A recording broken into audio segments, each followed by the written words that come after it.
전형적인 이제 전도 메시지죠. 그래서 우리가 보통 전도 훈련 시킬 때 아무것도 가지지 말고 이렇게 전도 훈련 시키는 프로그램도 있습니다. 거의 근거 구절이 되는 여러 말씀 중에 하나인데 아무것도 가지지 말고 가면 야 일꾼이 먹을 거 받아 먹는 거 마땅한데 채워 주실 거야. 그 말씀인데요. 조금 초점을 명확히 할 필요가 있습니다. 먼저 이렇게 남의 집에 마구 가는 게 괜찮은가? 그 당시 문화에서는 나그네에 대해서 집에 들이는 것이 좀 일반적인 매너에 속하기도 합니다. 그래서 누군가의 집에 찾아갔을 때 그 집을 여서 먹여 보내는 것 자체는 그렇게 큰 예의에 어긋나거나 어색한 것은 아닙니다. 그건 사실 이스라엘의 아주 옛날 문화부터 나그네에 대해서 그냥 할 수 있다라면 대접하는 게 좀 매너 좋은 문화였던 게 티가 나는 게 벌써 그보다 훨씬 전에 아브라함이 나그네를 보고선 그것이 천사였는데 부지중에 대접하였지만 모르는 나그네인데 정성껏 대접하죠. 그거 굉장히 고급 매너였는데 고대 근동 그리고 이스라엘에 이르기까지 어떤 지나가는 사람을 이렇게 집에 들여서 대접하는 거는 그렇게 낯선 풍경은 아니었다. 먼저 그거를 전제할 필요가 있습니다. 소돔과 고모라 얘기가 나와서 그런데 이제 소돔과 고모라에도 천사였는데 천사들이 들어갔을 때 어쨌든 구제의 차원도 있었지만 또 대접하지 않습니까? 어쨌건 그래서 그런 문화들은 있다라는 전제하에 남의 집에 마구 들어가는 건 아니었다라는 것을 우리가 보게 됩니다. 그런데 문제는 이제 어떤 여행길이든 간에 금이나 은이나 이게 자금이 좀 있어야 되고 갈아입을 옷을 가져가야 될 거 아닙니까? 가져가지 말라 합니다. 이것은 대책 없이 다니라는 뜻이 아니라 지금 집중할 것이 있다라는 것이죠. 그래서 이 말 한마디로 인식하게 됩니다. 지금 내가 너희들을 파송하는 건 뭐가 아니다? 일반 여행이 아니다. 지금 너희가 일반적으로 그냥 다니듯이 옷 챙기고 못 챙기고 지금 그럴 게 아니라 집중해야 되는 목적이 있는 발걸음이다. 그리고 그것이 무엇이냐라고 하면 오로지 복음이요. 너희들이 지금 다니면서 신경 써야 할 것은 무슨 옷으로 갈아입지 어디 가서 쉬지 이전에 어떤 영혼에게 이 복음을 전하지에 대해서 철저히 집중해야 된다라는 차원에서 두벌옷도 가지지 말라인 겁니다. 대책 없이 다니라라는 거가 좀 결이 다르죠. 그리고 바로 그렇게 집중하여 복음을 전하는 일이 누구의 관심사이고 누가 책임지시는 일이다? 그 일에 대해서 하나님이 책임지시는 일이다. 그렇기 때문에 딴 거 걱정하지 않고 그 일에만 집중한다라면 그러한 일꾼이 마땅히 먹을 수 있도록 하나님이 챙길 정도로 복음을 전하는 일에 대해서는 하나님의 관심사요, 하나님이 책임지시는 일이다. 이것을 먼저 명시하는 거죠. 그래서 예수님과 함께하고 예수님에게 이렇게 짬 불림 받아서 그 복음을 전하는 이 예수님의 제자들에게는 벌써 이게 다르게 옵니다. 지금 내가 이 랍비가 달라져서 문파가 달라진 정도의 일이 아니구나. 지금 내가 이 예수라는 분의 제자로 들어왔는데 그분과 함께하는 일은 이거 뭔가 다르다. 팍 각인이 되는 것이죠. 지금 단지 너 어느 문파나 이쪽 문파인데 니네 뭐해? 우리 어디 간대. 이게 지금 그 정도 일이 아니라 굉장히 위중한 일이고 하나님의 아주 핵심을 걸고 하는 일이고 그것이 바로 우리가 전하는 복음의 모든 것이 함축되어 있구나. 아주 그 각오부터 달리하는 내가 지금 정말 중요한 일, 하나님의 관심사를 하고 있구나를 인식하는 그러한 명령이었던 것이죠. 그러면서 이제 어느 성에 가든지 너희들이 그 복음을 들고 전파하러 다닐 때에 어느 성이나 어느 마을에 들어가든지 그 중에 합당한 자를 찾아내라 그럽니다. 이것도 어렵습니다. 우리가 합당한 자를 찾아야 되는데 이 사람이 복음을 듣기에 합당한 자인지 아닌지 저희가 어떻게 합니까? 여러분 저는 이제 옛날에 노방전도 훈련하면서 이렇게 길거리를 내쫓긴 경력이 몇 번 있습니다. 해보신 분은 알겠지만 노방전도 하면 전도지 한 장을 주더라도 어떻게 주죠? 아무나에게 주지 않습니다. 받을 것 같은 사람에게 줍니다. 착하게 생긴 사람한테 주거나 조금만 바빠 보이는 사람이나 이렇게 날카롭게 생긴 사람 이렇게 거두게 되죠. 그러나 문신이 있다라면 이렇게 모른 척하고 내가 고르게 됩니다. 근데 지금 여기서 합당한 자를 찾아내라는 게 너희가 볼 때에 받을 만한 사람을 찾아내라는 거 아닙니다. 우리는 겉모습을 보고 누가 복음을 받을 자인지 아닌 자인지 모릅니다. 그것을 찾아내라는 게 아니라 여기서 합당한 자를 어떻게든 찾아내라는 거는 누군가에게 복음을 전하고자 하는 애착의 마음을 가지라. 이거 누구에게 전해야 될까? 누구에게 전해야 될까? 저 사람에게 복음이 필요하지 않을까라는 시야로 지금 다니라는 것이죠. 여러분, 우리가 누군가를 대할 때 사실 우리는 수많은 사람들을 마주쳐 지나가고 상대하지만 오늘 하루만 생각해 봅시다. 누구 한 명을 두고 저 사람에게 혹시 복음이 필요하지 않을까? 라고 생각해서 스쳐 지나간 사람이 있습니까? 혹시 그걸로 말을 걸어본 사람이 있습니까? 우리 사실 이것에 대해서 누가 합당할까 찾아내는 시야가 평소에 굉장히 무감각합니다. 주님은 지금 그 애착을 가지라는 것이죠. 저 사람에게 복음이 필요하지 않을까? 저렇게 좋은 차를 타고 다녀서 이 세상이 전부인 줄 알아? 하나님 얘기를 못 들어보지 않았을까? 부자를 봐도 어려운 사람을 봐도 이렇게 어려운데 이 어려움에 함몰되지 않고 이 사람에게 복음이 들어가면 인생이 달리 보이지 않을까? 우린 사실 누구를 봐도 그 사람에게 복음을 전할 동기를 가진 마음을 가져야 됩니다. 그 애절함과 그 애착이 있어야 되는 것이죠. 참 감사한 게 그래도 개척 2년 차라고 개척 2년 차에 담임 목사에게 요 마음을 조금 주신 게 전 참 감사해요. 그래서 저는 이렇게 출근하다가 엘리베이터 타는데 3층 학원 혹은 4층 요가 가시는 분이랑 같이 탈 때가 많습니다. 근데 차마 이제 요가나 필라테스 오신 여자분께는 함부로 말 못 겁니다. 이거 조심해야 돼요. 근데 3층 영어하고 온 아이들에게는 같이 타면 그냥 보내기가 3층 넌 내리고 난 5층 가고 그냥 내리게 하는 게 너무 아까운 거야. 한마디라도 걸어보는 거죠. 학원 왔어? 열심히 배워. 교회는 다녀? 물어보는. 그러니까 혹시 필요하지 않을까? 누구를 봐도 그 애틋함과 애절함이 있어야 돼요.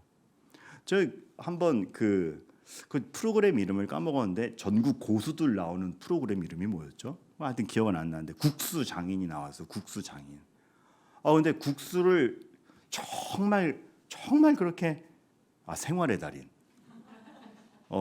지금 뭔가 넌지시 들렸는데 단어를 조합해 보니까 그거여서 생활의 달인. 맞아, 생활의 달인. 그런데 얼마나 정성껏 하냐 하면 국수를 말리는 곳에서 주무세요. 새벽에 그 상태를 보거나 혹시 뒤집어야 되면 뒤집으려고.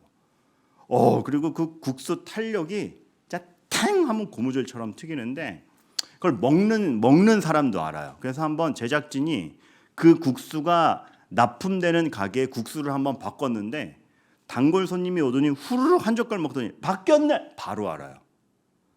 그 정도로 근데 그 정도의 질감 있는 국수를 만드시는데 그 국수를 만드시는 분에게는 확신이 있어요.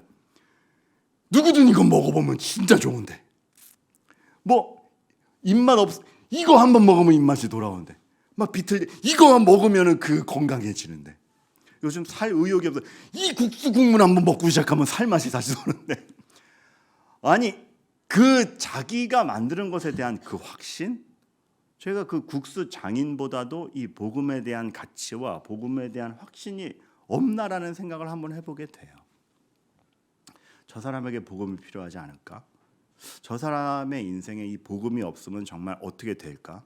그리고 합당한 자를 찾는다라는 이 시선은 누가 누군 줄 알고 합당한 자를 찾아요. 이거는 내가 잘 골라낸다가 아니라 하나님은 지금도 분명히 일하고 계신다. 그래서 오늘 내가 복음을 전하는 이것이 헛되지 않을 것이고 이 중에 누군가 필요한 사람을 만날 수 있을 것이다. 그 확신인 거죠. 하나님이 일하고 계신다라는 확신. 그때에 정말 합당한 자를 찾으려는 그 애정의 눈빛도 있는 것이고 우리는 하나님이 오늘도 일하고 계시기 때문에 내 옆에 사람들에게 애정을 두고 저 사람에게 복음이 필요하지 않을까 찾을 수 있는 눈을 갖게 되는 것이죠. 근데 이제 끝에 보면 굉장히 냉정해집니다.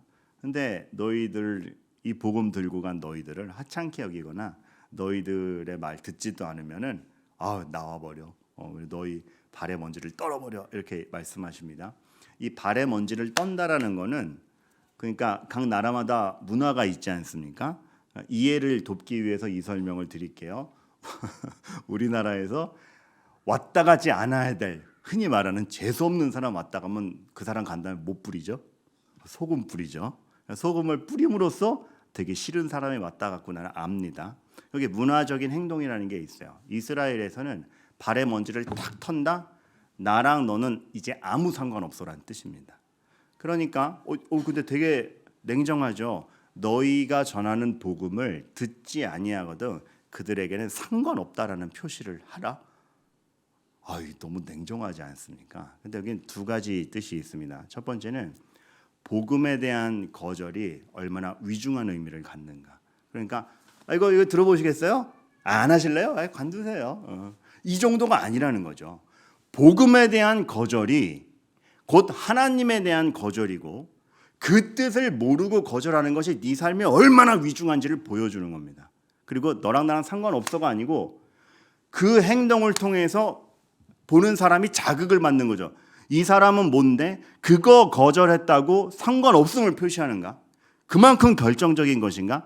이거는 그 사람을 버려버리겠다가 아니라 그 행동으로 말미암아 이것이 얼마나 위중한지 나도 확신하는 거지만 당하는 사람에게도 갖다 두는 의미인 것입니다.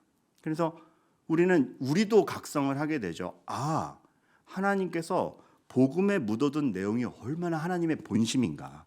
우리는 그저 이렇게 웹판원이 아닌 겁니다. 이 책 읽어보실래요? 안 사실래요? 다음에 읽으세요. 이거 관심 있으세요가 아니고 이거 거절하면 끝납니다라는 그 심정으로 정말 하나님께서 이 예수 그리스도 안에 모든 걸 담아주셨고 이거 안에서 일어나는 일을 거절하면 아무 소망이 없습니다를 정말 갖고 다니는가. 이건 우리에 대한 각성도 되는 거죠. 근데 우리가 우리가 가지고 있는 믿음, 복음, 그리스도의 이름을 그만큼 질감 있게 밀도 있게 가슴에 넣고 다니는가. 저는 사실 이 말씀 보면서 많이 생각하게 됩니다. 하나님께서 이 복음 하나를 누군가에게 전하기 위해서 제가 재밌는 강사 소개를 들은 적이 있어요. 제가 어느 교사 강습회 갔는데 그때가 38살 때쯤이에요. 제가 그 강사 소개가 너무 웃겨서 제가 38살 때였다는 걸 기억을 해요. 제가 38살 때 어디 교사 강습회를 갔는데 저를 딱 소개하는데 오늘 이 자리에 모인 교사 선생님들을 위하여 하나님께서 38년 전에 박민근 목사님을 태어나게 하시고 그에게 복음을 듣게 하셔서 신학교에 보내신 뒤 이걸 배우게 하신 다음에 오늘 이 자리에 모이게 하셨습니다. 오늘의 이 강의는 1시간짜리 강의가 아니라 하나님께서 38년을 준비하신 강의입니다. 제가 눈물이 나더라고요. 저도 그렇게 생각해 본 적이 없는데 복음 하나가 전해지는데 하나님은 혹시 역사와 영혼을 걸지 않으셨을까요? 그 한마디가 전해지는 순간을 위해서 한 인생 또 한 인생 그 복음을 전하는 자와 듣는 자가 만나게 하는 그 한순간을 위해서 하나님께서는 역사를 움직여 오지 않으셨을까요? 그렇게 생각하면 우리에게 사소한 순간이 어디 있습니까? 오늘 우리에게 이렇게 스쳐 지나가는 사람이 어떻게 하찮을 수 있겠습니까? 전 그래서 여러분 그 유명한 얘기 아시겠지만 피카소의 그 말이 진짜 마음에 와닿아요. 피카소가 그림 한 장 그려달라고 하니까 30초 만에 딱 그려서 쭉 던져줬으니까 고객이 지금 내가 당신 유명하다 그래서 왔는데 30초 만에 그리면 어떡하냐. 그때가 피카소 30살 때인데 피카소 뭐라 그랬다고요? 30초? 30년 30초. 이 한 획을 그릴 수 있는 능력을 갖기 위해서 내가 30년간 내가 만들어져 왔고 그 내공으로 지금 이렇게 30초의 시간을 더 들여서 그어준 건데 이 작품을 당신이 어떻게 하찮게 여기느냐. 복음은 더한 겁니다. 이재환 목사님이 그 파우스트에 대해서 소개하시는데 그 말씀하시더라고요. 괴테가 파우스트를 가지고 얘기할 때 그저 자기 작품이라고만 얘기하지 않았다. 이 파우스트 하나가 만들어지기 위해서 남북방 유럽 3,000년은 아우르는 작품이다. 왜? 자기가 자란 동네에서 옛날부터 들어온 정서 그리고 그 여러 군데에서 들어온 그 유럽의 문화들이 3,000년간 여러 가지 신화와 정서와 종교가 쌓인 게 하나의 동네 이야기가 되고 문화가 되고 그걸 듣고 자란 내가 재밌어하고 아이디어를 내는 가운데 쓴 책이 파우스트이기 때문에 파우스트는 괴테나 개인의 작품이 아니라 남북방 유럽 3,000년을 아우르는 작품이고 유럽의 작품이다. 이런 말을 해요. 아까 그 피카소의 말이랑 되게 비슷하죠. 30년 30초. 그러니까 요 하나의 작품이 되기 위해서 그 갖는 시야가 얼마나 웅장해요. 그런데 복음은 그리스도가 오셨다라는 것은 하나님이 전체 역사를 걸고 하시는 말씀입니다. 오죽하면 그리스도가 언제 오셨다고요? 갈라디아서 4장 4절에 때가 참에 하나님이 역사를 이어오시는데 그냥 흐른 게 아니라 하나님의 사랑과 하나님의 능력과 하나님의 때를 가득가득 채우시는 가운데 우리가 볼 땐 몰랐고 우리를 위해 그 일이 벌어지는지도 몰랐는데 때가 참에 바로 이때고 나의 모든 사랑과 능력이 응축된 그때에 그리스도를 보내셔서 그 그리스도가 우리를 위해 이 땅에 오셨고 죽으셨고 부활하셨고 하나님의 일을 완성하셨고 그것이 이루어지기까지 우리는 알지 않습니까? 이스라엘은 흥망성쇠를 하지만 하나님의 계획은 한 번도 포기된 적이 없는 것을 우리는 알지 않습니까? 세상 전체가 노아의 가족 말고 싹쓸이 심판당할 정도로 타락했지만 노아의 가족을 남기시면서 그 역사를 이어오신 그 행간들 알지 않습니까? 그렇게 이어져 온 것이 지금 우리에게까지 왔고 그렇기 때문에 바울 사도에겐 그 확신이 있었던 것이죠.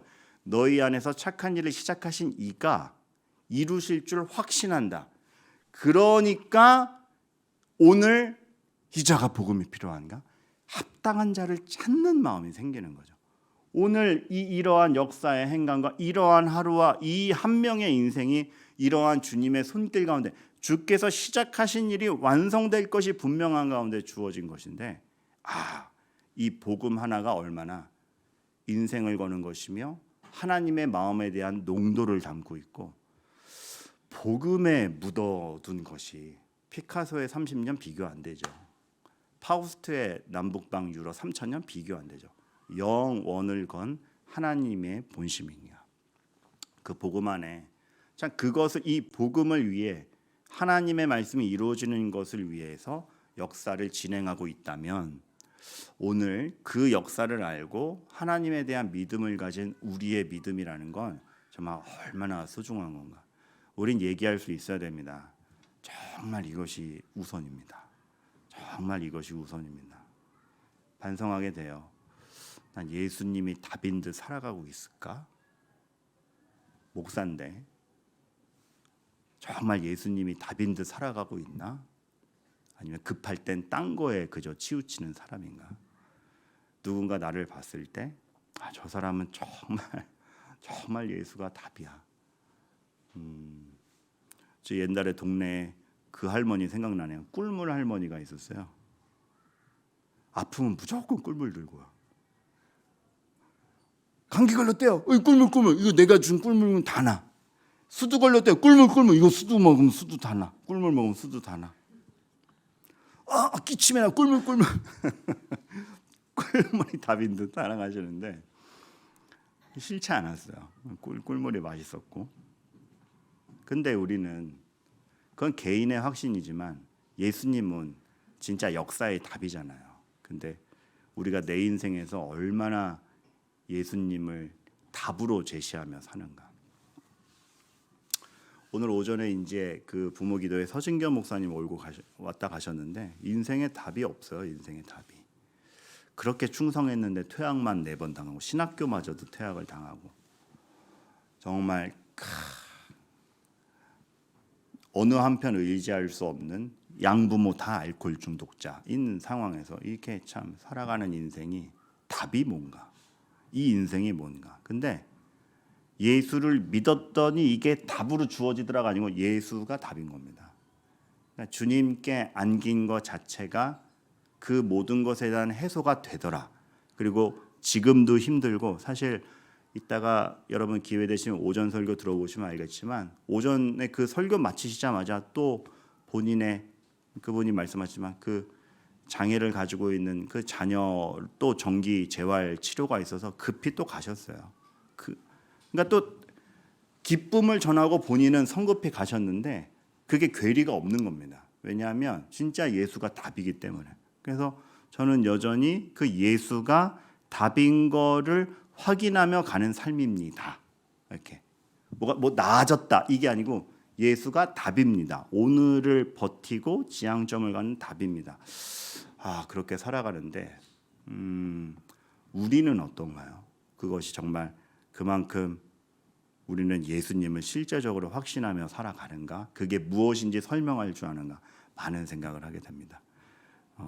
진실로 오늘의 말씀은 전도하고 다니세요. 물론 전도 중요합니다. 근데 전도의 방편을 가르치는 것이 아니라 그만큼 복음을 통해서 그리스도의 이름 안에 하나님이 자신의 역사를 묻어두셨는데 그 농도를 마음에 지니고 우리가 살아가는가 한번 묻게 만드는 본문인 것 같습니다.